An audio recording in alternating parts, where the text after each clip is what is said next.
The transfer rumour started as a whisper in corridors and agent chats, but has quickly grown into a full-blown valuation standoff that could rewrite both clubs' midfield blueprints. At the centre of this tug-of-war are two contrasting profiles. Dani Ceballos, the boyhood Betis talent who still carries hometown pull despite limited minutes at Real Madrid, and Sergi Altamira, the industrious defensive midpoint who has climbed from Barcelona's academy into Betis's engine room. Madrid's interest in Altamira is strategic. They see a young, disciplined midfielder who recovers ground, breaks lines, and fits the club's long-term rotation plan, a profile scouts argue is rare and valuable for succession planning. For Real Madrid, the calculation is simple and brittle at once. Add a player who can anchor and protect the backline, someone who can mature into a reliable starter or first-choice rotational piece, and you smooth the bumps that come with high-intensity campaigns.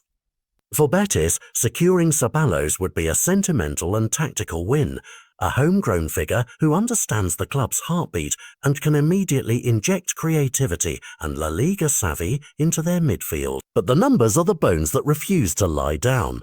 Sources have reported Madrid's valuation of Ceballos at around €20 million, while Betis's asking price for Altamira has been framed in higher terms, leaving a gulf that agents and directors must fill with creativity. This is where modern football negotiation theatre gets interesting. Cash plus variables, loan-to-buy mechanics, and wage contributions are now the common language. Neither side appears willing to simply cave. Madrid values Ceballos for his international experience and squad pedigree. Betis prizes Altamira as a young asset whose ceiling could outpace immediate price tag. That mismatch forces a third act. Performance clauses tied to appearances, sell-on percentages, or staging payments, and it's exactly the kind of complex arrangement that might let both clubs claim victory without surrendering principle. On the pitch, the consequence is immediate and tangible.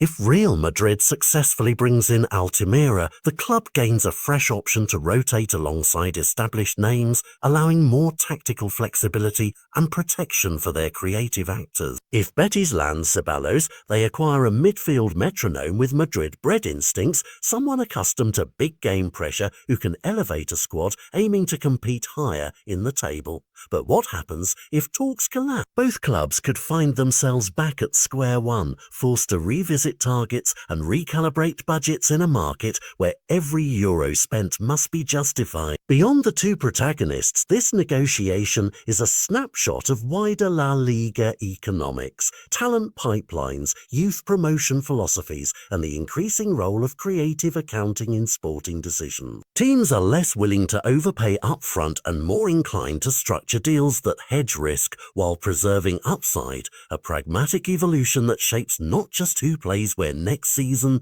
but how clubs build sustainable squads. For supporters, the drama is delicious. Homegrown loyalty clashing with strategic ambition, affection rubbing up against ledger logic. Right now the conversation is alive. Executives at both clubs are studying numbers, scouts are comparing heat maps and duel rates, and negotiators are sketching contingency plans that might bridge the gap between a €20M valuation and Betis's higher demands. Whatever the eventual resolution, the story already reveals something central about modern transfers.